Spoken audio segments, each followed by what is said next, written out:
Hello, my friend. Today I will tell you another long-forgotten legend.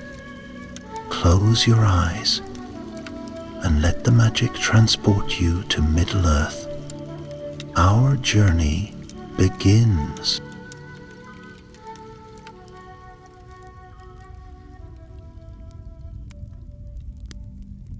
The night had settled gently over the old forest, draping the woods in a thick shawl of mist and starlight. Inside a cozy cottage, ringed by elder trees and laughing brooks, Tom Bombadil sang to himself. His boots, yellow as buttercups, were kicked off by the hearth, and Goldberry, fair as the river daughter she was, wove garlands of fern and wildflower with nimble fingers. The air inside was warm with the scent of drying herbs and the quiet crackle of a friendly fire. Outside, the wind began to stir. It came not as a whisper through the leaves, but as a strange, shivering gust, humming low songs that no man had taught it. It rattled the mossy windows and flicked the candle flames sideways. Goldberry paused, listening. Tom merely chuckled at first, thinking it the mischievous chatter of old willow trees, but when the wind pressed against the door with a sound like many voices murmuring at once, some deep and forgotten, others sweet and sorrowful. Now, who's a-knocking with no name to give?" he said, rising. He padded barefoot to the door and opened it wide. The night stood beyond, thick as velvet, but there was no traveler on the path.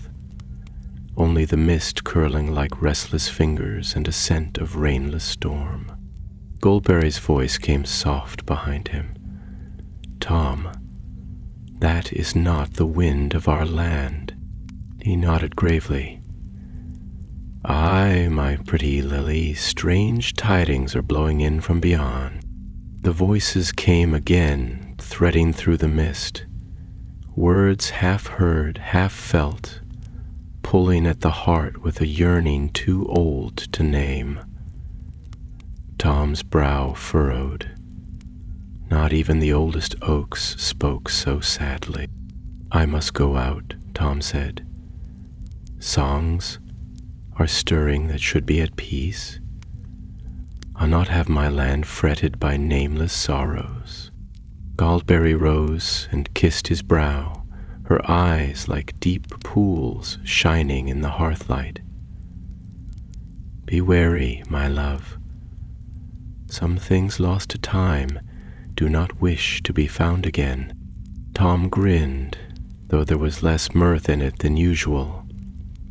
He pulled on his boots and his blue jacket, and with a stout walking stick in hand, he stepped into the wild dark. The old forest breathed around him, alive and murmuring, but the strange wind ran ahead of him, tugging him eastward, deeper than he often wandered.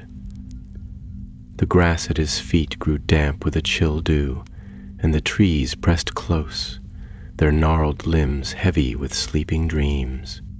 He sang as he went, low and steady, a song of walking paths in bright morning dew, of sunlight pouring through green leaves.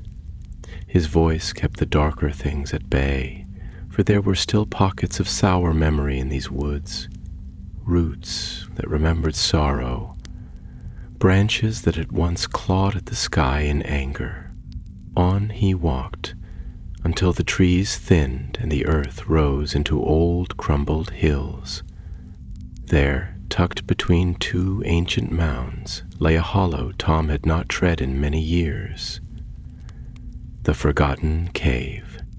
Its entrance yawned before him like a crooked mouth, veiled in moss and shadow. No moonlight touched it. From its dark mouth the strange murmuring issued more strongly now, and with it a fragrance. Wild heather, damp loam, and something stranger still, the scent of memory. Tom paused at the threshold. Many things had slumbered in these caves since the elder days, things that even Tom, who was old beyond reckoning, treated with careful songs and a light step. The mist thickened behind him, pushing him onward. He took a deep breath, filled his chest with the sweet, heavy air of the forest, and stepped inside. The cave was not large, but it felt vast, as though it bent inward on itself like a sleeping thought. The walls shimmered with wetness, and small roots hung down like brittle fingers. At the center of the chamber, a pool lay, black as obsidian, perfectly still. Tom moved closer. As he did, the waters stirred. A shape rose from the surface, not fully flesh, nor yet spirit. It shimmered, half seen, like a reflection in rippling water. It was tall, and its form was cloaked in trailing vines and mist. Its face was both young and ancient, shifting as though made of flowing memory. The voices were clearer now, threading into one voice. It spoke in the old tongue, a language of leaf and stone, but Tom understood. "I am searching," it said, with a voice like a spring thaw breaking the river's ice. "I am seeking my home, lost." Tom placed his hand on the hilt of his walking stick, not as a weapon but as a point of steadiness. He bowed his head respectfully. "Well met, old spirit," he said gently. "Your feet tread heavy on the paths of dream and waking. Why come you into my land, singing sorrow in the wind?" The spirit's form wavered. "The forest called me, but I find no hearth, no glen, no grove that knows my name. I am unmade, unrooted." Tom's heart ached with the sound of it. He saw then that this was no wandering shade, nor a wight of malice. This was a remnant, a spirit of the old woods, one whose home had faded into mist and memory as the ages rolled on. "And if you cannot find your place?" Tom asked. The spirit's voice deepened. "Then I will become a cry on the wind, a sorrow that curdles the roots of trees and darkens the streams. I will drift without peace, and the green will wither where I pass." Tom sighed, deep and low. Here was the conflict, clear and heavy. The spirit's sorrow would poison the land unless it found rest. But there were no groves left from the age it remembered. Only a few stubborn pockets of wildness survived, and they too faded year by year. Still, Tom Bombadil was no stranger to lost things. He was, after all, a keeper of songs and stories, the living memory of a world that had long forgotten itself. He stamped his boot lightly on the stone floor, sending a tremor through the cave. The pool stilled. "Come now, old wanderer," he said. "There may yet be a place for you, but it must be found with careful feet and a singing heart." And the spirit leaned forward, its form shimmering with faint hope. It did not speak, but it listened. Tom smiled. "Follow me, and we'll seek a new cradle for your dreams." He turned and began to sing again. A song older than the hills, a song of saplings unfurling under the first dawn, of rivers carving laughing paths through the stone. The spirit followed, and together they stepped out into the breathing night. The mist parted for them, and the stars blinked down like curious eyes. And thus began Tom Bombadil's strange and secret errand, to find a resting place for a memory too old for the world, and too sad to be left wandering.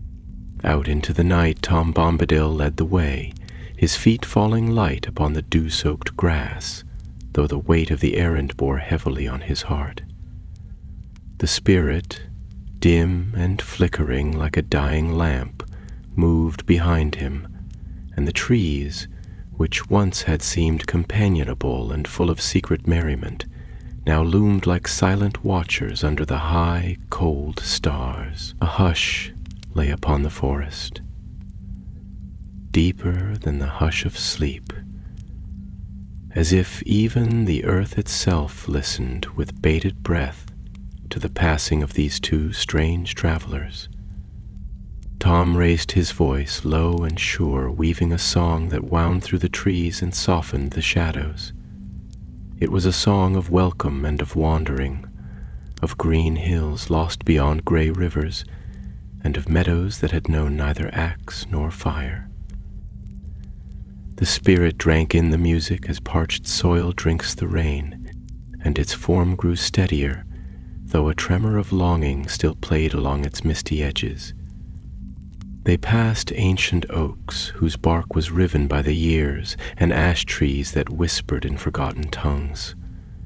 Once a fox peered out from a hollow log, its eyes glinting like twin coals, and then it was gone, frightened perhaps by the sorrow that trailed in the footsteps of the spirit. The forest itself seemed to sway away from the path they walked, bowing its gnarled limbs as if to give them passage, yet trembling as they went. Tom's mind wandered as he walked, recalling tales of the elder days when spirits such as this one had been born from the heart of Arda itself, springing from stone and tree and river, long before men or hobbits stirred in their beds. He knew well that such beings did not easily find new homes. They were bound to the soil of their first awakening, and if that place were lost, they became adrift, nameless and perilous, fit to haunt the world as shades of bitter. Yet Tom also knew that the memory of the land lingered longer than men supposed, and that sometimes, in a hidden valley or beneath the roots of a forgotten tree, the old songs still slept, waiting to be roused by a voice that knew the right words. Thus he steered his course with great care, turning away from the well-worn tracks that hobbits sometimes used for their foraging, and away too from the wide pools where willows wept and strange things moved unseen beneath the water. He turned instead toward the oldest part of the wood, where the trees grew close and dark, and where even he tread but seldom. There he hoped some ancient memory might linger still, strong enough to cradle the spirit and give it peace. The stars wheeled overhead, slow and stately, and the night deepened. Faint wisps of cloud drifted across the sky, and a chill crept up from the ground, whispering of distant frost. The spirit faltered then, its form wavered, and a sound escaped it, low and sorrowful, like the breaking of ice upon a midnight river. Tom paused and turned, his bright eyes meeting the flickering gaze of the spirit. "Hold fast," he said, and his voice was like a steady hand placed upon a shoulder. "The road is not yet ended, old one. Beyond the dark, there is still a glimmer of what you seek." The spirit gathered itself, its form burning a little brighter, and together they pressed on. Soon they reached a place where the land fell away into a hollow, and there in the basin of the hills stood a grove of beech trees, their smooth trunks pale in the moonlight, their roots drinking deep from a hidden spring that murmured softly in the shadows. Here Tom halted. The air in this place was thick with memory. He could feel it stirring in the earth beneath his boots and in the trembling of the leaves overhead. This had been a place of birth once, a place where life had leapt into being at the bidding of the ancient music, and though the ages had passed, and many things had withered and changed, the old song still slept here, faint and fragile, but alive. He turned to the spirit, whose form now shimmered with a mingling of hope and fear.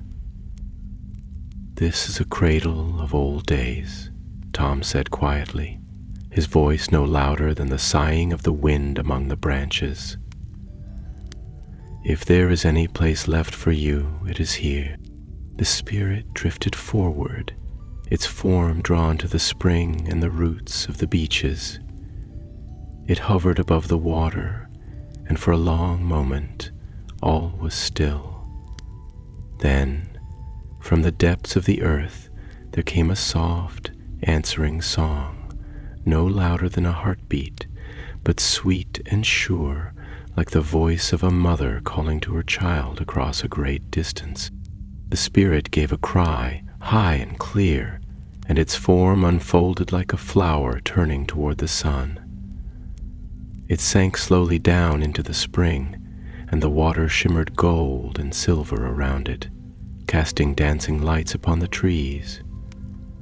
For a time Tom watched, his heart full of a bittersweet joy, for he knew that though the spirit would find peace here, it would never again be as it was. He would sleep, folded into the memory of the land, no longer a walker under the stars, but a dream lingering in root and branch and stone. When at last the light faded and the pool lay still once more, Tom bowed low and sang a song of blessing over the grove. His voice rose and fell like the waves of the sea, and the trees leaned closer to listen, their leaves whispering in gentle reply. Then he turned and made his way homeward, his feet weary but his spirit light. Behind him the grove settled into silence, and the spring sang on, a lullaby for a dream that would never be forgotten. The wind had stilled, and the mist had thinned, and above the trees the stars burned brighter, as if they too rejoiced in the mending of what had been broken. Thus did Tom Bombadil set right a sorrow born before the reckoning of days, and thus did the old forest dream a little sweeter that night. Through the shadowed halls of the old forest Tom Bombadil made his way, the song still trembling on his lips, though it was a softer music now, woven with threads of memory and the quiet wisdom of the hills. The stars above marched onward in their ancient courses, and the black dome of the sky, clear and cold, bent low over the sleeping world. No wind stirred the treetops, no beast or bird called from the underbrush, and even the streams that had chattered so merrily in daylight now ran silent under the veil of night, as if they too hearkened to some deeper stillness. Tom's boots, heavy with dew, brushed through the tall grasses and creeping vines, and the soft thudding of his footfalls marked the slow return to his home.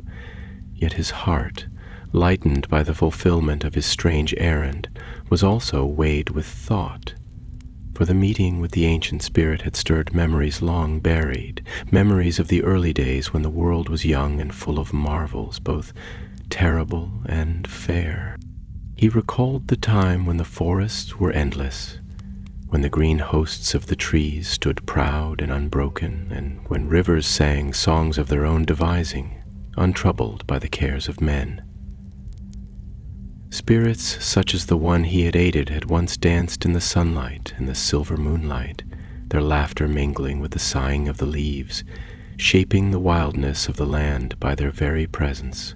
But now those days were fallen into shadow.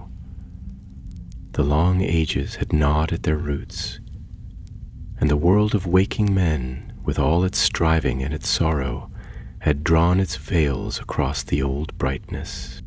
A sadness lay upon Tom, though he was not one to nurse grief for long, for he was of a merry and ancient sort, and he understood in ways unspoken that the world must turn as the seasons turn, and that what was lost was also carried forward, woven into the fabric of things unseen.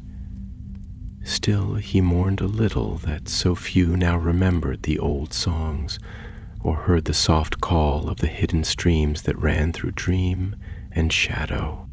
The path grew steeper, climbing over the low ridges where the trees grew thicker and darker, their twisted limbs grasping toward one another across the trail. A mist rose from the hollows, silvering the underbrush and clinging to the folds of Tom's cloak. Yet he walked on undeterred, his voice rising in snatches of song, and though the words were in a tongue no living creature now spoke, the trees seemed to listen, and the mist curled back from his path as if in deference. Presently, as he crested a hillock crowned with a circle of ancient stones, he paused, for his keen ears had caught a sound, soft, like the fall of a single leaf, but laden with an unease that prickled his senses. He stood still, peering into the gloom, and his eyes, bright and clear as the morning sky, searched the shifting shadows. From among the trees there emerged a figure, and it was not of the spirit kind, nor of the wild things of the wood. It was a man, though no man of the shire or bree he seemed to be. His cloak was gray and tattered, and a hood was drawn low over his face. In his hand he bore a staff, worn and dark with age, and about him clung an air of weary purpose, as one who has journeyed long through lands unfriendly and strange. Tom stood his ground, regarding the newcomer with a gaze both curious and wary, for few mortals ventured so deep into the old forest unbidden, and fewer still with good cause. The man halted some paces away and bowed low, his voice rough and tired when he spoke. "Well met, Master of the Wood," he said, and his words bore a courtesy seldom found among the wanderers of these later days. "I have heard tell of a dweller in these parts, a friend to leaf and stream, and in my need I have sought you out." Tom regarded him a moment longer, then inclined his head, the feather in his cap bobbing gently. "Speak, traveler," he said, "for the night grows old and my hearth is calling me homeward. What business brings you to this lonely place?" The man straightened and drew back his hood, revealing a face lined with care and hardship, but keen of eye and steadfast of spirit. "I am called Bedtime," he said, "a wanderer of lost paths. I seek a lore forgotten by most in a place that exists now only in half-remembered songs." Tom's eyebrows twitched slightly beneath the brim of his hat, and a glimmer of interest stirred within him. It was not often that the errant folk of the world sought such things, for most were content with gold or power, or else fled from the memory of what had been. "And what place is this you seek?" Tom asked. "The Hollow of Stars," Bedtime answered, and his voice softened with reverence. "An ancient grove, hidden from the eyes of men, where it is said the last songs of the firstborn still linger on the wind." At these words Tom was silent, for a memory stirred deep within him, a memory so old that it had almost slipped beyond the grasp of thought. The Hollow of Stars was a name he had not heard in many lives of men, and though he knew that such a place had once existed, he had not thought of it in many years, nor ventured to seek it, for the paths to it had grown perilous and strange. At length he spoke. "That is the name of elder days indeed, and few now remember it. The hollow lies beyond the bounds of safe wandering, where the trees grow in shapes no longer kindly, and the hills hide secrets better left undisturbed." Bedtime's face was grave yet resolute. "Still I must seek it," he said, "for my need is great, and the hope of many lies upon my errand." Tom studied him long, and in the silence the mist thickened once more about the standing stones, and the stars above seemed to shiver. Then he nodded slowly. "Very well, Berelain of the wandering paths," he said. "If your heart is true and your need is great, I shall guide you as far as I may. But beyond a certain point the ways are treacherous, and no guiding song of mine will avail you." The man bowed deeply, and Tom, lifting his staff, beckoned him forward. Together they passed among the stones and down into the deeper woods, where the night grew black as pitch, and the dreams of the earth stirred uneasily in their ancient sleep. Thus was Tom Bombadil drawn once more into matters older and darker than he had wished, and thus did the tale of the night visitor grow longer and stranger than he had foreseen. Through tangled thickets and under vast ancient boughs they passed, the two companions, one light of heart though deep of lore, and the other grim and weathered by the long leagues of the world.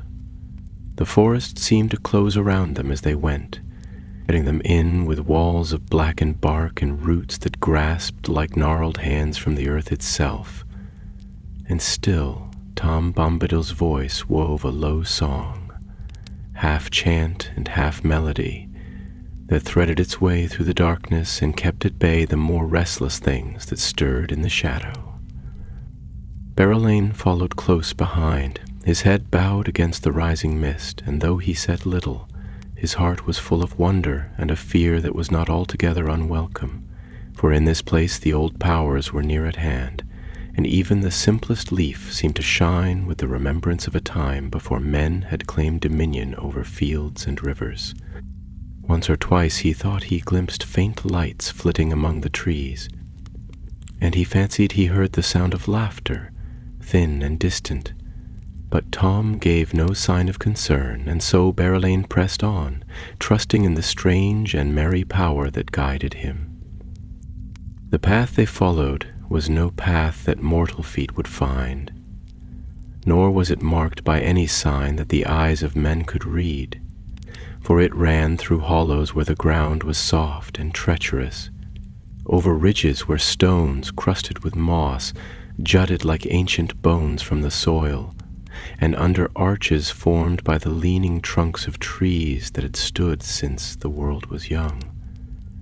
The way twisted and turned, and more than once Berelain thought they had doubled back upon themselves, but Tom only chuckled quietly and sang a little louder, and the forest, which at first had seemed to resist their passage, now yielded before him like a great green tide drawing back before the moon.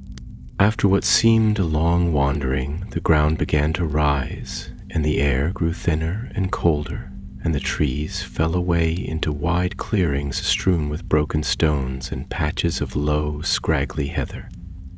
The stars, which had been hidden by the heavy boughs, now shone down unhindered, casting a pale, flickering light upon the land, and Berelain saw that they had come to a place of ancient ruin and desolation, where once perhaps had stood towers or halls of the forgotten world, now crumbled into dust and silence. Here Tom halted, leaning lightly on his staff, and he turned his face upward to the wheeling heavens, his eyes reflecting the starlight with a strange, unwavering brightness. For a moment he stood thus, as if listening to some song too distant for mortal ears to catch, and Berelain, standing beside him, dared not speak or move, so heavy was the hush that lay upon the place. At length Tom spoke, his voice soft and deep as the murmuring of far-off waters. "This is the border of the Hollow of Stars," he said. "Beyond this ridge lies the place you seek, though whether it yet remains as the songs tell, I cannot say. Few have passed this way since the long years fell into shadow, and fewer still have returned with clear memory of what they found. Beryline, feeling the weight of the moment, nodded solemnly. "I must go on," he said, though his heart quailed at the thought, for the night seemed to press upon him with 1,000 unseen hands, and the stars overhead wheeled with a slow, implacable majesty that spoke of things vast and indifferent to the hopes of men.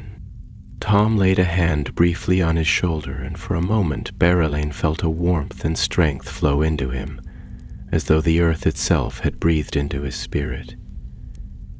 "Then go you must," said Tom. "But heed well, Beryline, wanderer of the wide ways. Trust not to sight alone, for the hollow guards its secrets with more than walls of stone and wood. Listen to the earth beneath your feet, and to the songs that ride the air, and you may yet find what you seek." With that, Tom stepped back, and his figure seemed to blur and blend with the mists that coiled along the ground. In a blink, he was gone from Beryline's sight, though the faint echo of his song drifted still upon the breeze, a thread of hope woven through the encroaching dark. Beryline stood alone, the broken stones of the ruin cold and sharp beneath his boots, and he drew his cloak tighter about him, setting his hand to the worn hilt of the sword he bore, though it was more for comfort than for any hope of strength. Then, gathering his courage, he set his feet upon the rocky path that climbed the ridge, each step a labor against the unseen weight of night and memory that pressed against him. The ascent was long and wearisome, and more than once Beryline stumbled upon loose stones or hidden roots. But he pressed on with grim determination, driven by the knowledge that whatever hope remained for his errand lay beyond the summit. When at last he gained the crest, he paused, drawing a deep breath, and looked out upon the land spread before him. At first he could see little, for a thin mist clung to the hollow below, swirling and shifting in the starlight. But as he watched, the mist began to part, as though drawn away by an unseen hand, and a vision was revealed that caught his breath in wonder and fear. The hollow of stars lay before him, a vast bowl carved deep into the earth, its slopes cloaked in grass that glimmered faintly silver under the starlight. At its heart stood a single tree, tall and straight, its branches bare yet shining as if wrought from silver and glass, and from its roots flowed a stream of clear water that wound its way through the hollow like a thread of light. The air was filled with the soft chiming music, as of distant bells or the laughter of unseen children, and the very stones seemed to glow with a light not of moon or star, but of something older and deeper, a memory of the first dawn, when the world was young and full of wonder. Beryline fell to his knees, tears springing unbidden to his eyes, for he knew in his heart that he stood upon hallowed ground, a place untouched by the long sorrow of the world, where the songs of the firstborn still lived in the breathing earth and the whispering waters. He bowed his head, and for a long while he knelt there in silence, drinking in the peace and the sorrow and the undying hope that filled the hollow to overflowing, until the stars blurred and the night grew thin with the coming of the dawn. As the first pale light of morning crept over the eastern hills, casting long gray shadows across the hollow, Beryline stirred from his vigil and rose slowly to his feet, for, though the night had passed and the stars were fleeing before the coming sun, the strange and hallowed peace of the hollow lingered still, cloaking the air with a hush that seemed to press upon the heart and bind the tongue to silence.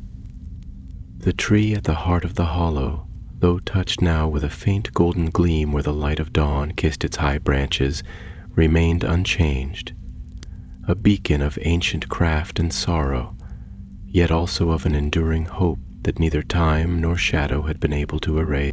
Beryline descended the slope with careful steps, his heart beating loud in his ears, and his breath misting in the chill air, though the morning promised warmth to come.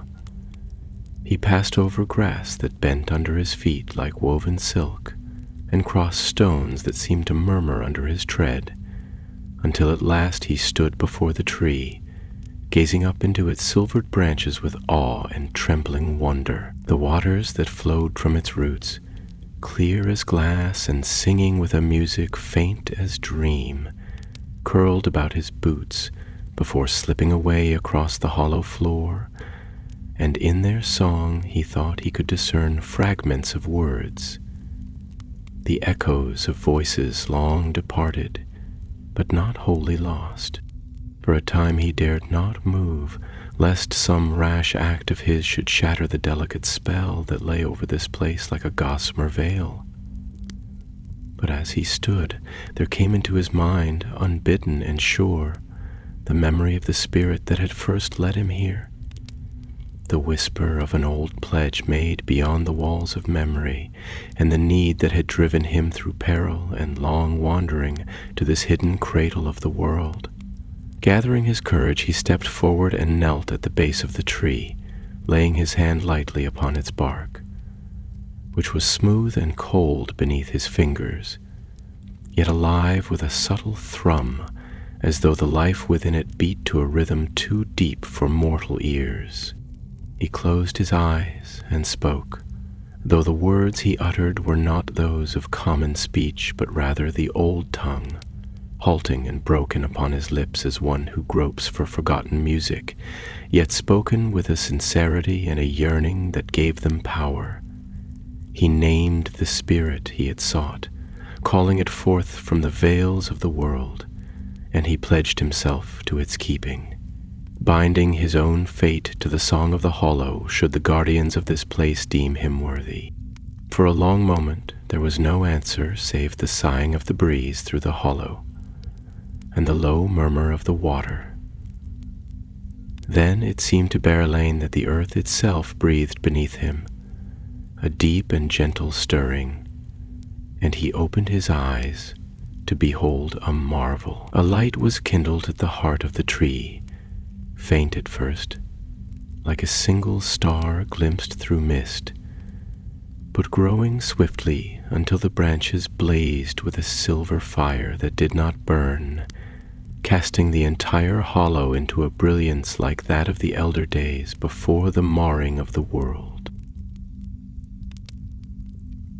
From the trunk of the tree there stepped forth a figure, wrought of light and memory, tall and fair, and clad in raiment that shimmered with all the hues of twilight and dawn. It bore no weapons, and its face, though grave, was not unkind.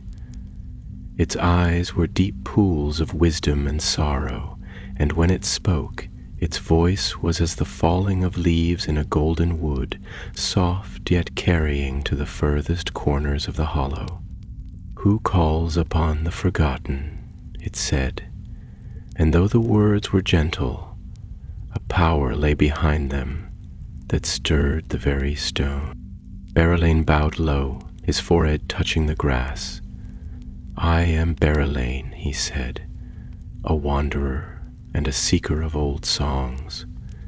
I come bearing the memory of one who is lost, seeking a home for a spirit who cannot find peace, whose sorrow would mar the living world unless it be healed."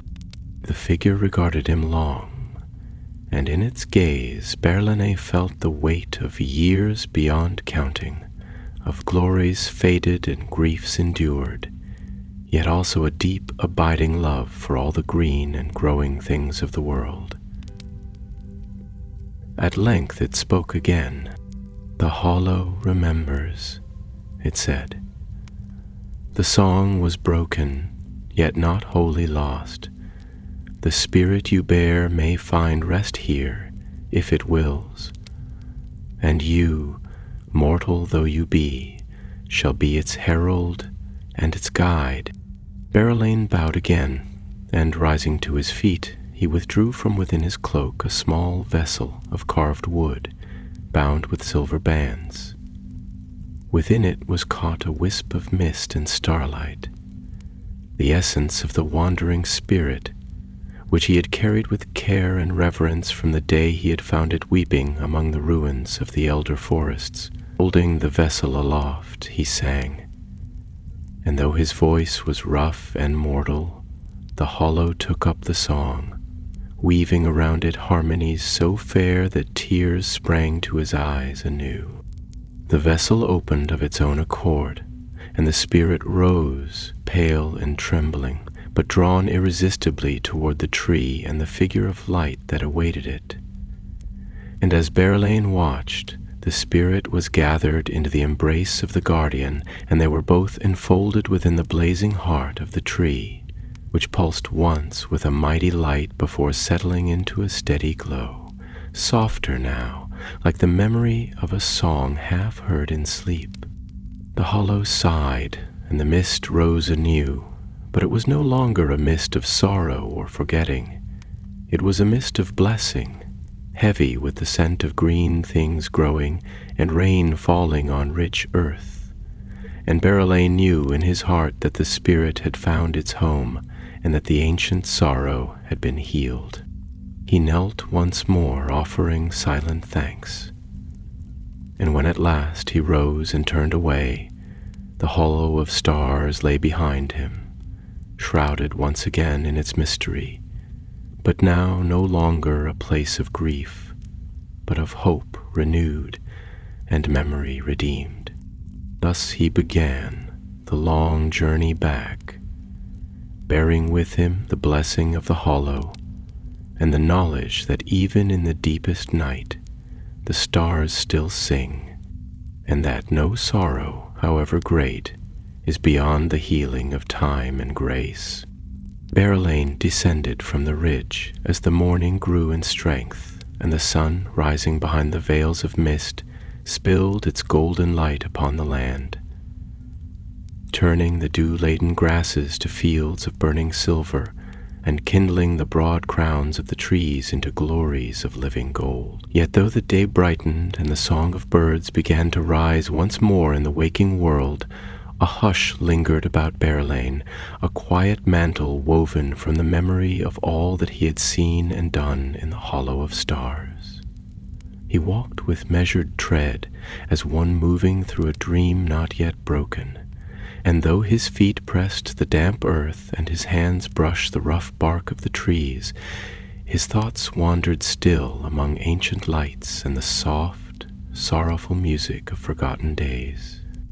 The forest through which he passed seemed subtly changed, for where before the boughs had hung heavy with gloom and the paths had twisted like wary serpents, now the air was lighter and the branches arched above him as if in benediction, and the very stones at his feet seemed gentler, warmed by a fire that came not from sun or hearth, but from the secret joy of the earth itself. Julian loved the white ones, the utopia of Etor.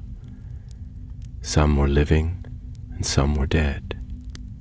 The dwarves were welcomed vast and shadowed. They no longer pressed upon the heart with fear, but rather welcomed the traveler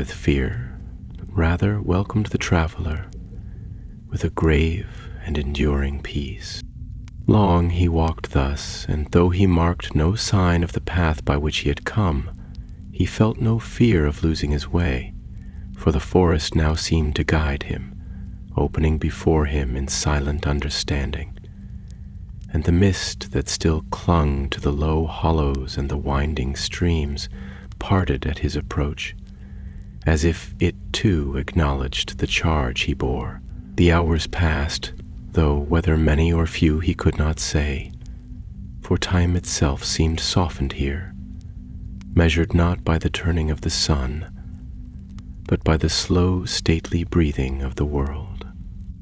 At length, as the day wore toward noon and the sunlight dappled the forest floor with shifting patterns of gold and green, Berelain came once more to the standing stones, weathered and leaning in their ancient circle, where he had first parted from Tom Bombadil. The stones gleamed in the midday light, their rough faces etched with runes so old that even the elves had forgotten their making, and a faint hum of song, too deep for mortal hearing, seemed to rise from the ground itself, a memory of the long labors of the world shaping.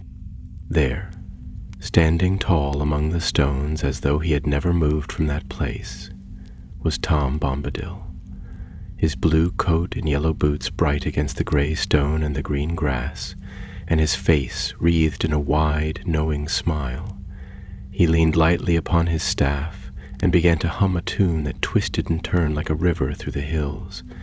And as Berelain approached, weary but whole, Tom's song rose into words, light and clear as bells on a winter's morn. Well now, merry wanderer, back you come with the sun on your cloak and the blessing of the old songs in your step. Did you find what you sought in the hollow where starlight sleeps and water sings? Berelain bowed low, setting his hand over his heart in the fashion of old, and he answered, his voice steady, though his heart was full to bursting. I found more than I sought, Master Bombadil, and more than I dared hope. The spirit is at peace, the sorrow is mended, and the hollow shines with a light no darkness can dim. Tom laughed, a great ringing sound that scattered the mist like leaves before the wind. Good tidings indeed. Long have these woods waited for such a healing, though few knew it save the stones and the roots and the hidden streams.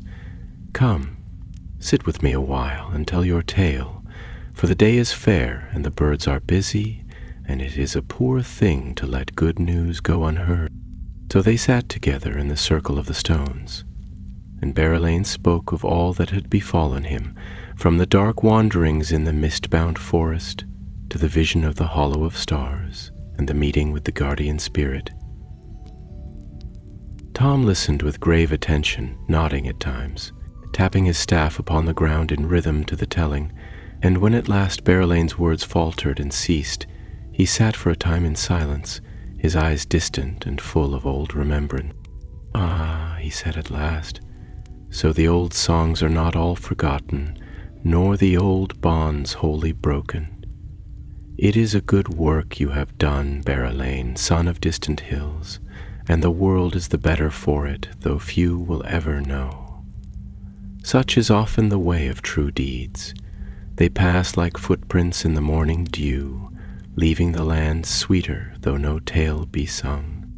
Berelain bowed his head, and though he was weary and his limbs ached with the long journey, a great peace settled upon him, deeper and more enduring than any he had known.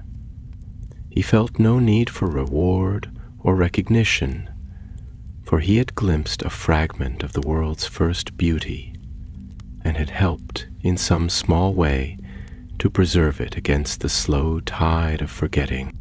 Tom rose then, twirling his staff and setting his cap at a jaunty angle. Come now, he cried, the day is yet young, and my fair Goldberry waits at home with the table laid and the kettle singing. You must come with me and rest your weary feet and share a bite and a draught and perhaps a song or two before you turn again to the wide roads. Berelain smiled, for though his body longed for rest and his heart yearned for quiet, he could not find it in him to refuse such a kindly summons. Together they set off once more through the woods, and though the path twisted and turned and the trees closed in above them, there was no fear in Berelain's heart, for he knew that he was under the watchful care of one who was older than the hills and merrier than the springtime. And so they went, two figures among the ancient trees, singing snatches of old songs while the forest watched and whispered and the light danced upon the leaves. Thus they came at last to the banks of the river, where Goldberry's house stood nestled among the water meadows, its white walls gleaming in the afternoon light like a pearl set in the folds of green velvet, and the rushes bent low in the breeze as if bowing in greeting to Tom and his guest. The river itself, bright with the reflection of the sky, sang a song of welcome, and the stepping stones across its silver shallows gleamed as if polished by many friendly feet. Goldberry awaited them at the door, her hair crowned with a garland of river lilies, and her gown shimmering with the colors of water and sunlight, so that she seemed a creature half of the earth and half of the sky, and the sight of her was as a balm to the weary heart. With a bright laugh she beckoned them in, and the house was filled with warmth and cheer, the air heavy with the scent of fresh-baked bread and sweet herbs hanging from the rafters. The table was set with dishes fair to behold, platters heaped with ripe berries and golden honey, bowls of creamy butter and loaves warm from the oven, and jugs of clear spring water that glistened with the chill of deep wells. Barrelane, who had not known the comfort of a true home for many long days, marveled at the simple beauty of it, and he felt a lightness come over him, as if a burden he had long carried without knowing had been set down at last. They ate and drank together, and Tom told many tales, some merry, some strange, of the woods and hills and rivers, of the creatures that dwelt hidden from mortal eyes, and of the old times before the coming of the great darkness. Goldberry, too, sang songs that wove about the listeners like the weaving of mist over still water, songs of summer rains and the first blossoming of flowers in forgotten meadows. And Barrelane listened with heart and soul, drinking in every word as a thirsty man drinks from a cool spring. After the meal, they sat together before the hearth, where a fire of sweet-smelling wood burned low and steady, casting golden light across the walls and sending shadows dancing among the beams of the ceiling. Tom smoked a long-stemmed pipe, and the blue rings of smoke floated up and drifted lazily under the rafters, while Barrelane, wrapped in a soft cloak that smelled of lavender and clean earth, leaned back in his chair and let his weariness slip away. For a time, no one spoke, and the house seemed to hum with the gentle music of the world beyond its walls, the rustle of the river among the reeds, the soft tapping of a breeze at the shutters, the far-off cry of a night bird greeting the falling dusk. The peace of the place wrapped itself around Barrelane like a cloak, and he knew that though he must soon return to the wide, hard roads of the world, he had found here a memory that would never wholly fade, a light that would guide him in the darkest hours. At length Tom stirred and spoke, his voice low and thoughtful. "There are many songs yet to be sung, and many roads yet to be trod, Barrelane of the wandering ways. The world is wide, and the tales of it are without end. Some are of great kingdoms and the fall of mighty kings, and some are of quiet doings, small and easily overlooked, yet no less dear to the heart of the world. You have played your part in one of these tales, and though few will sing of it in the halls of men, it will be remembered in the deep places of the earth, where the roots whisper and the stones dream." Barrelane, moved beyond words, could only bow his head in thanks, for he felt the truth of Tom's words deep within him, and the knowledge filled him with a humble joy greater than any he had known in all his travels. Gary rose then, and she moved about the room lighting small lamps that glowed with a soft, steady light. And she laid fresh logs upon the fire, so that the room was filled with a golden warmth against the deepening night. The shadows fled before her, and it seemed to Barrelane that she carried the very light of summer in her hands, a light that no winter could quench. As the evening wore on, and the stars began to peep through the gathering darkness, Tom fetched a great book bound in green leather with silver clasps, and he opened it upon the table, its pages filled with strange writings and fair drawings of trees and beasts and flowing rivers. He showed Berelain many things: the secret paths of the forest, the names of ancient hills long forgotten by men, and the songs that had been sung when the world was young, and the sun was but a new flame upon the sky. And Berlin listened and watched, and though he understood but a little of what he was shown, he felt a great longing awaken within him, a longing to learn more of the deep, secret life of the world, and to walk ever further along the hidden paths where wonder still dwelt, unseen by most and guarded by the old powers.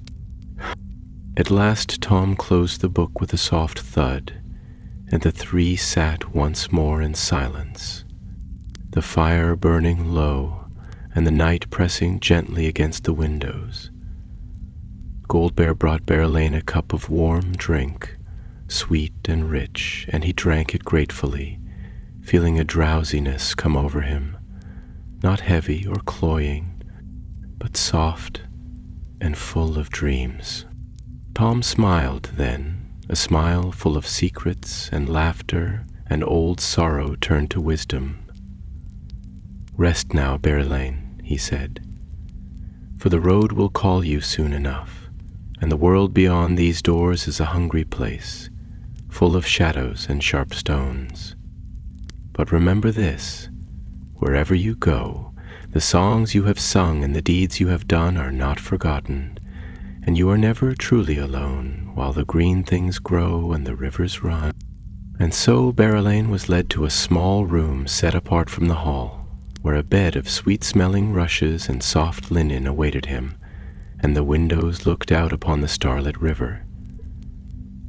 He laid himself down with a heart full of peace, and sleep came upon him like a gentle tide, carrying him far into a land of dreams where silver trees grew beneath golden stars, and the songs of the earth wove their bright threads through all his wanderings.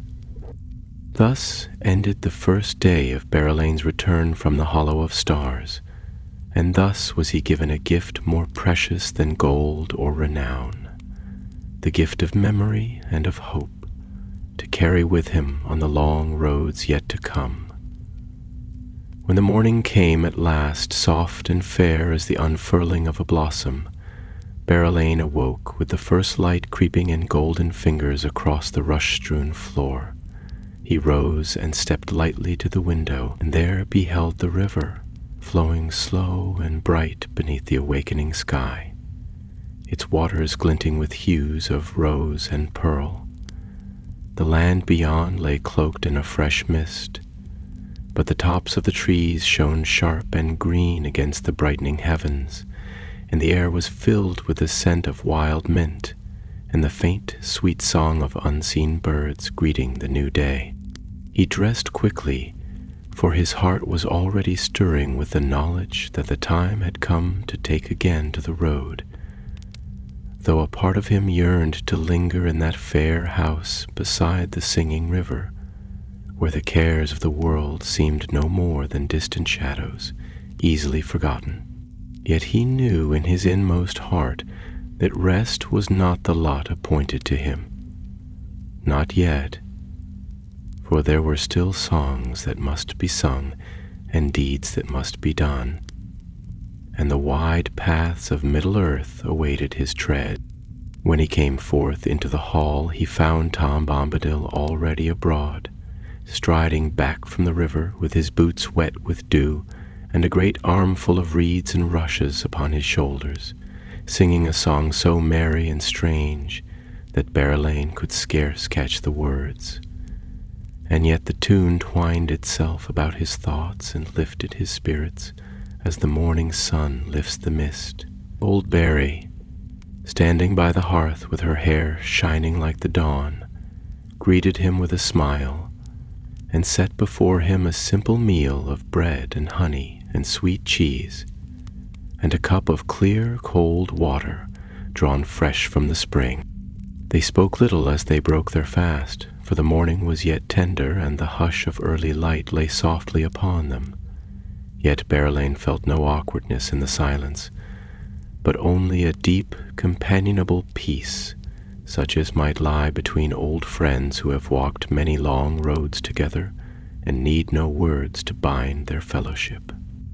When at last the meal was done and the sun rose high enough to scatter the lingering mists, Tom clapped his hands and sprang to his feet.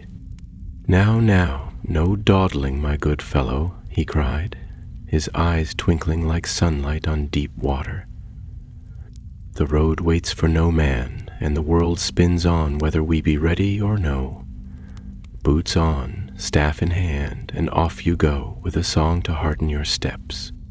Berelain rose and bowed low to Goldberry, who gave him a small bundle wrapped in a cloth of fine green weave, filled with provisions for the road, and a flask of sweet water, enchanted so that it would not run dry until his need was past.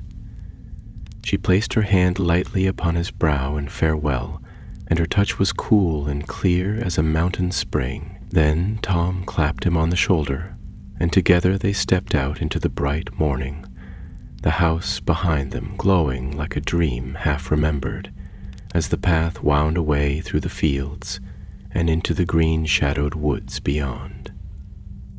For a time they walked together, and Tom sang many songs, some of great foolishness that made Berelain laugh aloud, and others deep and old, whose words seemed to open hidden doors in the mind, filling him with strange images of far-off lands and the deep roots of the world.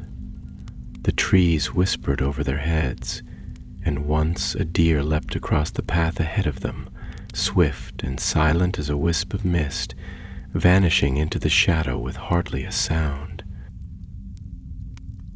At length they came to a place where the forest grew thin and the hills rolled out before them, green and golden under the high sun, and the road that led eastward, winding away into the distance, could be seen threading like a gray ribbon among the fields and dales.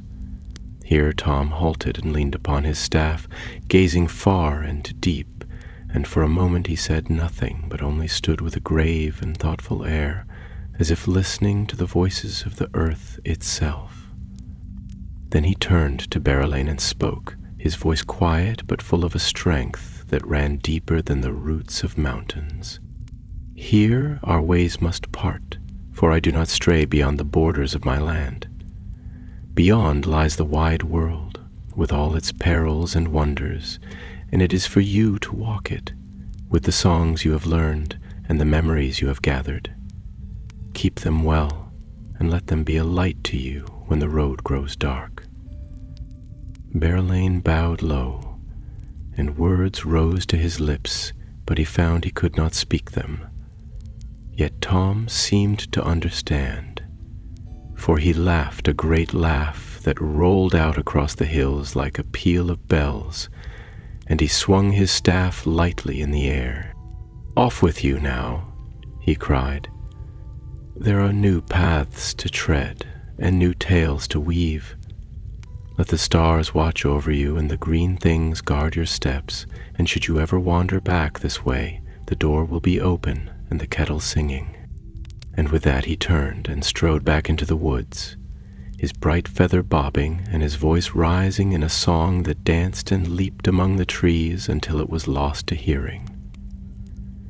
Berelain stood a moment longer, watching the place where Tom had gone, and a great love and a great sorrow filled his heart together, for he knew that he had looked upon a thing rare and precious, a light untouched by the wearying of the world.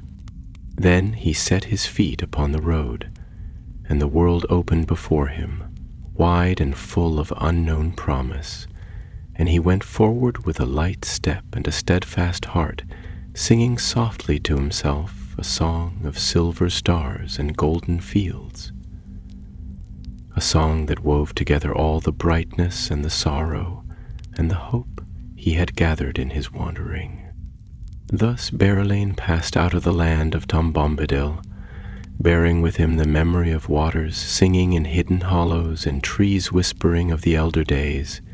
And though the road before him was long and the way uncertain, he carried in his heart a light that neither shadow nor storm could wholly quench. Thus Berelain, son of distant hills, passed once more into the wider world, and the land before him rolled away in green and golden folds, rich with the fullness of late summer. The grasses waved in the breeze like a sea of soft flame, and the hedgerows murmured with the secret lives of small beasts and birds hidden among the briars. The road, a mere ribbon of grey dust and worn stone, wound its slow and patient way through meadow and hollow, rising and falling as if it followed the breathing of the ancient earth itself, and Berelain set his feet to it gladly, his heart singing within him, though the miles stretched long and the shadows of unseen mountains loomed far upon the eastern horizon. For many days he journeyed thus, and the land grew ever wilder and lonelier, the farms and homesteads fewer, and the tracks of men giving way to the secret paths of deer and fox.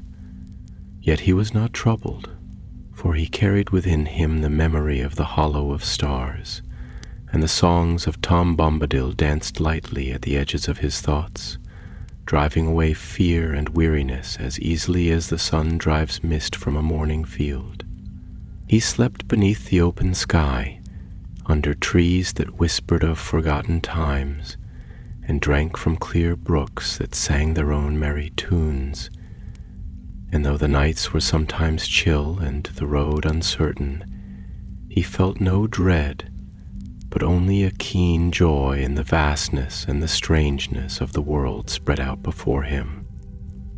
One evening, as the sun sank in a blaze of crimson behind the far hills and the first pale stars kindled in the deepening sky, Berelain came upon a place unlike any he had yet seen in his wandering. The road, grown thin and half forgotten, passed through a cleft between two great stones, standing alone like the gates of some ancient fortress now fallen into ruin, and beyond the stones the land fell away into a wide and hollow vale, ringed about with dark woods and crowned at its heart by a solitary hill.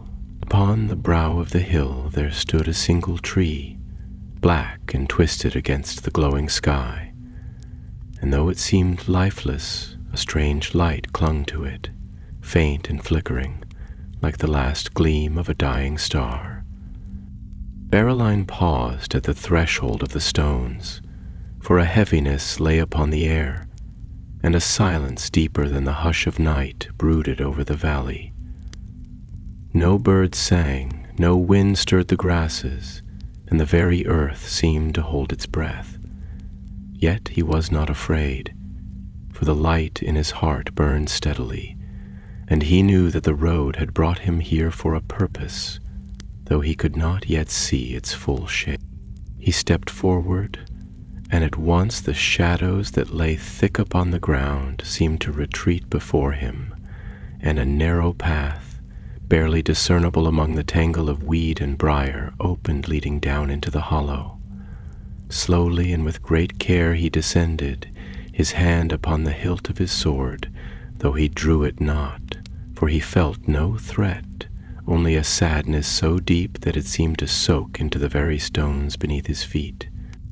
As he drew near to the foot of the hill, he saw that the ground was strewn with broken shapes, the remnants of walls and towers long crumbled into shapeless heaps of stone, and here and there the shattered heads of statues, their features worn smooth by time and sorrow. It was clear that once a great city had stood here, proud and fair under the sun, but now only ruins remained, overgrown with moss and lichen and haunted by silence. Berelain's heart was heavy within him, for he knew that he stood among the graves of lost hopes and broken dreams, and the burden of all the ages weighed upon him. Yet he pressed on, climbing the steep and winding path that led up the hill to the withered tree, for some deep voice within him called him forward, and he dared not turn aside. When at last he stood before the tree, he saw that it was not dead as he had first thought, for though its limbs were bare and twisted like the hands of a suffering soul, a faint pulse of life still stirred within its dark heart, and tiny shoots of green, frail as spider silk, crept along its gnarled branches. At its roots a spring bubbled up, clear and cold, and from the spring a narrow stream wound its way down the hill, singing a song of sorrow and hope, so sweet that tears sprang unbidden to Berelain's eyes. He knelt by the spring and drank deeply, and at once a great weariness fell from him, as if he had shed a heavy cloak that had long burdened his shoulders. He rose then and laid his hand upon the bark of the tree, and though it was rough and cold, he felt beneath it the slow, steadfast beating of life, patient and enduring beyond all shadow. For a long time he stood thus, listening with heart and spirit to the silent song of the hill, and slowly he began to understand. This was a place of endings and beginnings, where old dreams came to rest and new hopes were born. The ruins spoke of sorrow and the passing of great things, yet the spring sang of life renewed, and the faint green shoots upon the tree whispered that not all was lost, that even in the deepest night the seeds of morning stirred unseen. Berelain bowed low, offering silent homage to the forgotten kings and the nameless dead who had once walked these stones in pride and hope, and he vowed that he would carry their memory forward, woven into the song of his own journey. Then, as the stars burned brighter above and the first breath of night stirred the grasses, he turned from the hill and made his way back toward the broken gates, his heart alight with a quiet, steadfast fire. Thus Berelain passed out of the valley of the lost city, bearing with him the blessing of the old tree and the memory of sorrow turned to hope. And he went forward into the gathering night, his song rising once more to greet the stars. The night deepened about Berelain as he left behind the hollow of ruins and sorrow, and the stars kindled high in the dark vault of the heavens, wheeling in their eternal courses above the sleeping lands.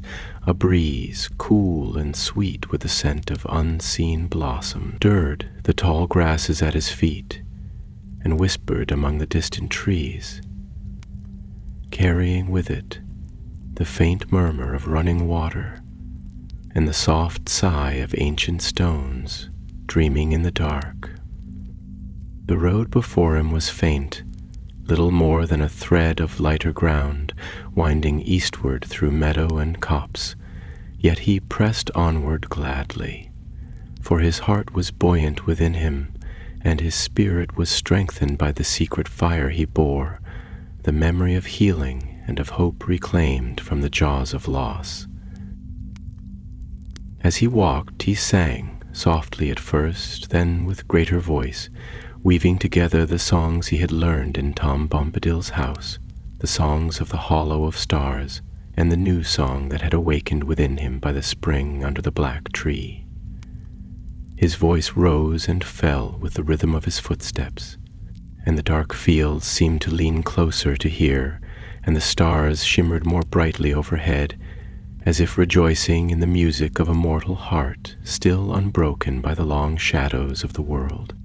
Hour by hour he journeyed thus, and the land changed subtly about him, for the open meadows gave way to low hills crowned with thickets of hawthorn and bramble, and the road grew rougher, strewn with loose stones and overhung by tangled roots. The air grew heavier too, thick with the scent of damp earth and the faint, wild perfume of unseen flowers blooming in secret places.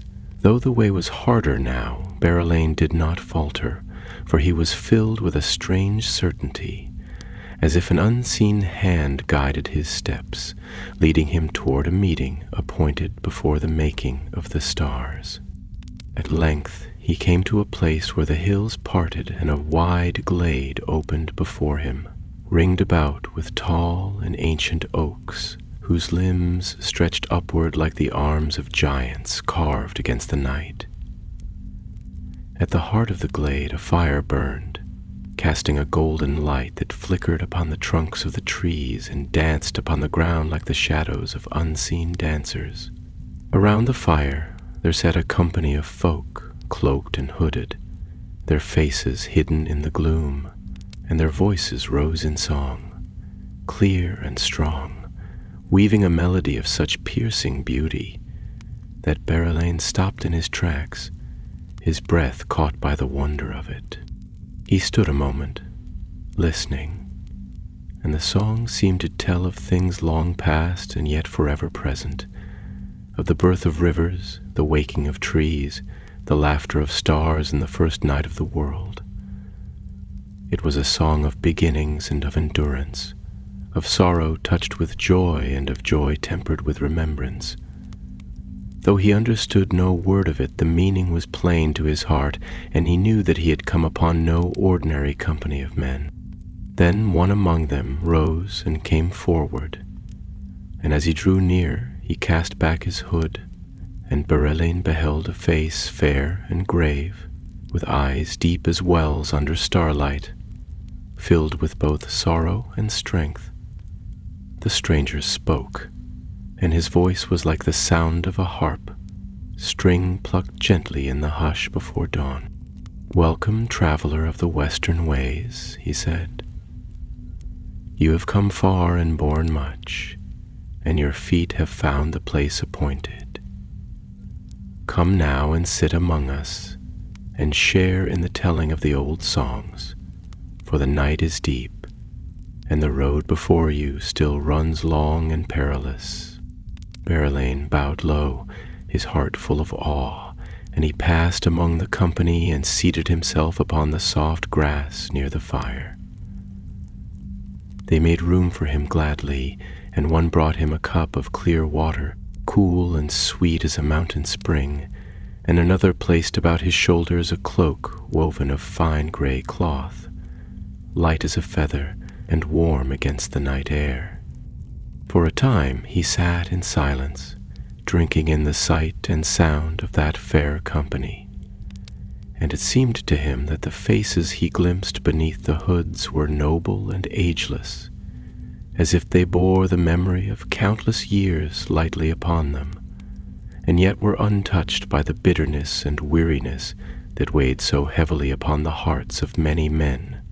Their songs were many and various, some high and clear as the flight of birds, others deep and slow as the flowing of mighty rivers, and Berelain's heart swelled within him to hear them, for they spoke of a beauty beyond the reach of shadow, a beauty that endured even as kingdoms fell and stars grew cold. At last, when the singing ceased and the fire burned low upon the embers, the leader of the company turned to Berelain and spoke again. "Tell us now, wayfarer, of your journey, and of the burden you have borne. For though we know something of your deeds, as the birds and the trees have whispered of them to us, yet we would hear the tale from your own lips, that it may be woven into our memory and borne upon the songs that shall yet be sung, when these lands are but a dream upon the mind of the world." Thus bidden, Berelain told them all, of the strange wind that had stirred the woods of Tom Bombadil's realm, of the night voices and the seeking of the forgotten cave, of the spirit lost and yearning, of the perilous wandering to the hollow of stars, and of the healing that had been wrought there by grace and by the old songs. He spoke too of the valley of the broken city, and of the spring that still sang beneath the blackened tree, and of the vow he had made to carry memory and hope wherever his road might lead. When he had finished, a great silence fell among the company, and many bowed their heads, and some wept quietly, though their tears were not of sorrow, but of a deep and holy joy. Then the leader rose once more and spoke, and his voice was filled with a power that made the very air tremble. "Blessed are you, Barrelane of the western hills, for you have walked paths few dare to tread, and you have brought light where the darkness had long claimed dominion. Your song shall not be forgotten, nor your name lost among the dust of the ages, for you have kindled anew a fire that shall outlast the falling of stars." And all those gathered lifted their voices together and sang a song of blessing upon Barrelane, a song that wove about him like a mantle of light, and he felt its warmth enter into his very bones, driving away all weariness and fear, and filling him with a strength he had never known. Thus Barrelane found in the wild a fellowship stronger than stone, and a memory that would endure beyond the breaking of kingdoms. And the road before him shone brighter, though he knew it would lead through many perils. Yet, when the song at last faded into the quietude of the night, and the fire lay low upon its bed of glowing embers, the company rose as one, and began to gather their cloaks and staffs, speaking no word but moving with a grace that seemed to draw its rhythm from the turning of the stars themselves. And Barrelane, rising also, stood a little apart, watching them with wonder, for he saw that they bore with them no burden save what memory and song could carry, and that their faces were lit not with the hunger of the world, but with the quiet fire of those who have looked upon both sorrow and splendor, and have chosen to keep the fairer portion in their hearts. The leader came to him once more, and he placed in Barrelane's hand a token, a small brooch wrought of silver in the shape of a flowering branch, its leaves shaped like the stars themselves, and he spoke, saying, "Take this, Barrelane, son of distant hills, as a sign that the songs of the elder days still live, though hidden from the eyes of most, and that wherever your path may lead, the memory of this night and of the company you have found shall go with you, a shield against despair, and a lamp to guide your steps." Barrelane bowed low, his heart too full for speech, and he fastened the brooch upon his cloak. At once he felt a warmth suffuse him, a lightness of spirit that no weariness could touch, and he knew that he had been given a great gift, though its true worth he could scarcely yet comprehend. Then the company turned and passed away among the trees, their cloaks blending with the shadows until they seemed no more than a ripple in the air. And soon even the sound of their footsteps faded, leaving Barrelane alone beneath the stars. He stood for a long time in the glade, listening to the hush that had returned, and though the fire was now only a faint glow among the ashes, he felt no fear nor loneliness. Rather, he was filled with a profound peace, as if he stood at the very heart of the living world, where all things move in their appointed courses, guided by a music too vast for mortal ears. At length, when the chill of the deep night began to settle upon the land, he gathered up his staff and set out once more along the faint track that led eastward, his steps light, his heart steady. The night wore on, and the stars wheeled above him in their slow, ancient dance, while the moon rose in splendor over the sleeping hills, casting a pale silver light that gilded the grass and turned the winding streams into ribbons of pearl. Strange cries echoed now and then from the dark woods to either side of the path, the calls of unseen creatures abroad in the wild places. But they did not trouble Barrelane, for the blessing he bore shielded him from the darker things that wandered in the night. Thus he journeyed, until the first faint blush of dawn touched the eastern sky, and the birds stirred once more in their hidden nests. The light grew, and with it came the awakening of the land, the mist lifting from the fields and the flowers opening their faces to greet the coming day. Caroline paused upon a hilltop and looked back along the road he had come, and far in the distance he thought he could glimpse, like a dream fading in the morning, the high trees of the forest where Tom Bombadil dwelt, and beyond them the far blue line of the Barrow Downs rising against the light. He turned again and faced the east, where the road wound onward into lands he had never seen, where strange rivers flowed and mountains reared their peaks against the sky, and where tales yet untold waited for those with the heart to seek them.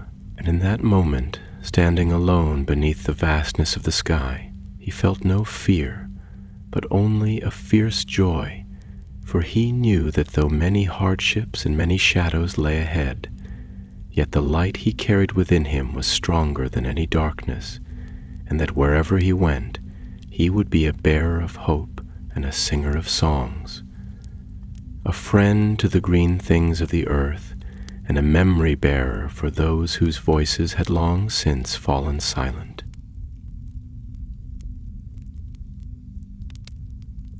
Thus, with the sun rising at his back and the road unfolding before him like a promise yet to be fulfilled, Barrowlane took up his staff once more and set out upon the next stage of his journey. And though the way was hard and the hours long, his heart was light within him, for he knew now that even in the farthest corners of the world, the songs of old yet lived, waiting only for a voice to awaken them.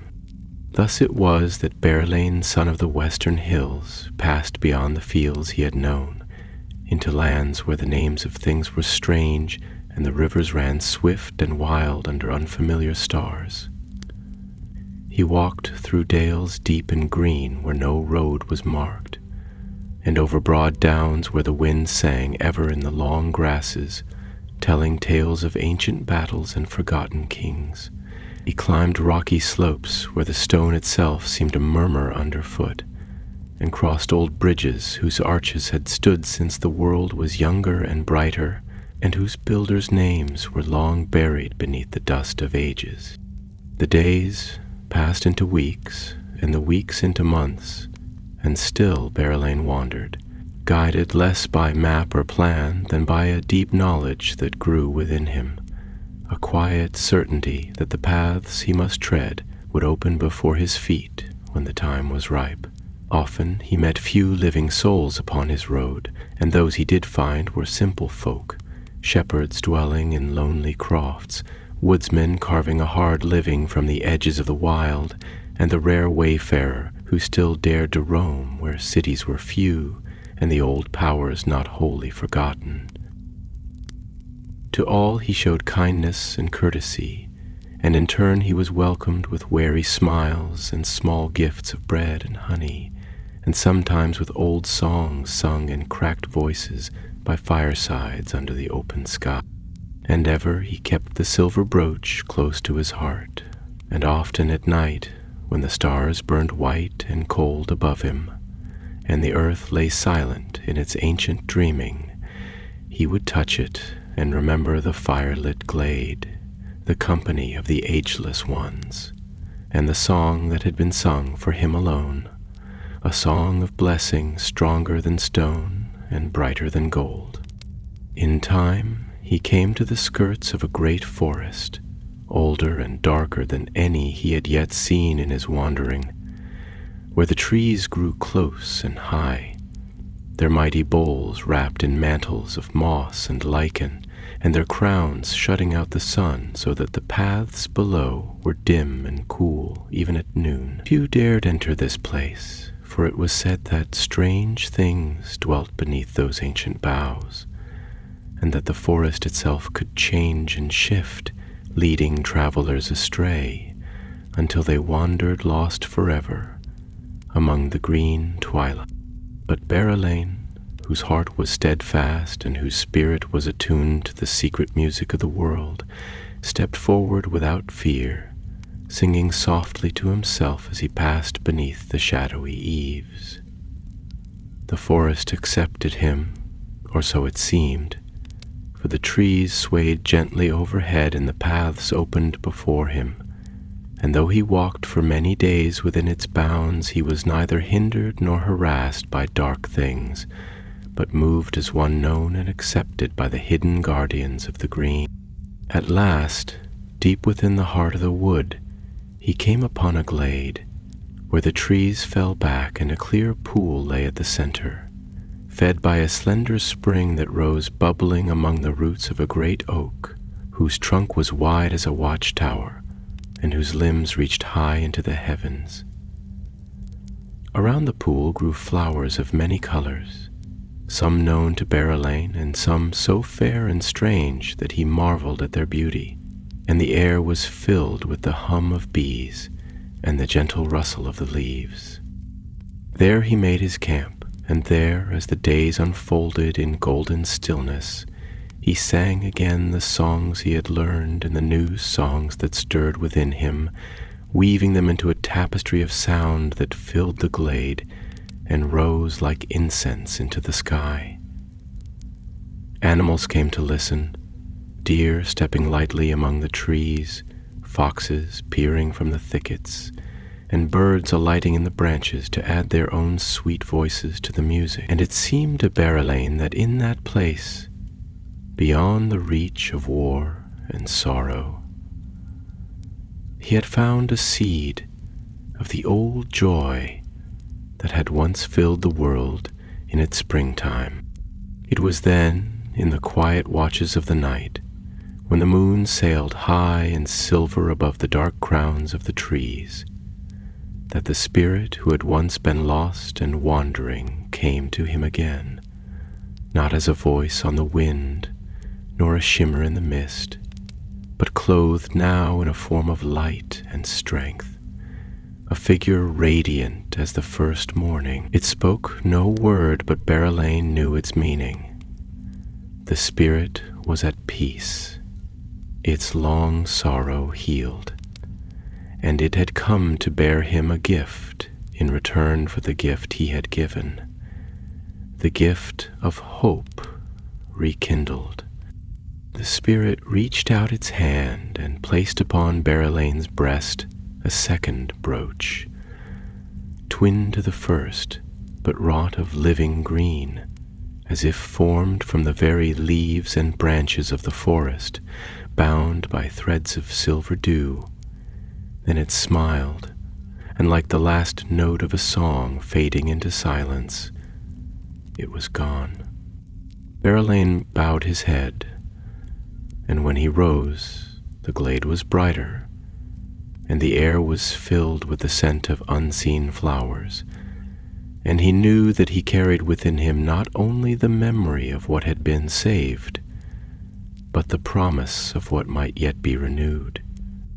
So he went on, though where his road led none could say, save only that he walked ever eastward beneath the stars, bearing in his heart a fire kindled from the light of ancient days, and a hope that even the long shadow could not wholly extinguish. And in the secret places of the world, where rivers run hidden and the old trees remember, his songs were sung and his deeds remembered, though the world of men passed them by, too busy with its own cares to heed the soft and steadfast light that yet burned in the forgotten corners of Middle-earth.